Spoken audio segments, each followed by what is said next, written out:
বান্দরবানের হাসপাতালগুলোতে ক্রমশই বাড়ছে ডেঙ্গু রোগীর সংখ্যা।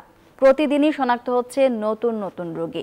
বর্ষা মৌসুম হওয়ায় আরও বাড়ার আশঙ্কা রয়েছে, সতর্ক হওয়ার পরামর্শ চিকিৎসকদের। বান্দরবান প্রতিনিধি রতন কুমারদের পাঠানো তথ্য ছবিতে ডেস্ক রিপোর্ট।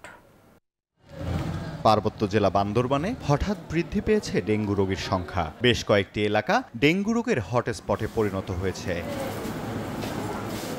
1 সেপ্টেম্বর থেকে এই পর্যন্ত শুধু সদরেই 59 জন ডেঙ্গুতে আক্রান্ত হয়েছে। মারা গেছে এক শিশু। প্রতিদিন ডেঙ্গুতে আক্রান্ত নারী, পুরুষ ও শিশুরা হাসপাতালে ভর্তি হচ্ছে।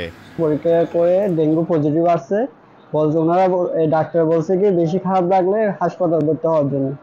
তো আমি সাথে সাথে হাসপাতাল ভর্তি হই। 5 দিন জ্বর হয়েছে, তারপর 6 দিন মধ্যে জ্বর তো নাই, মাথা ঘুরতেছে, কোমর ব্যথা লাগে, তারপরে এখানে ভর্তি করতেছে। বর্ষা মৌসুম হয় রোগী বাড়ার আশঙ্কার কথা জানিয়ে সবাইকে সতর্ক থাকার পরামর্শ দিয়েছেন চিকিৎসকরা।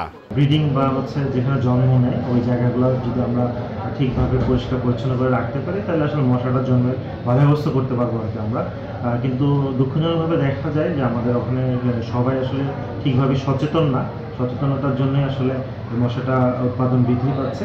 এবছরের 1 জানুয়ারি থেকে 17 সেপ্টেম্বর পর্যন্ত বান্দরবান সদর হাসপাতালে ডেঙ্গু জ্বরে আক্রান্ত হয়ে ভর্তি হয়েছেন 277 জন। Desk report, news 24।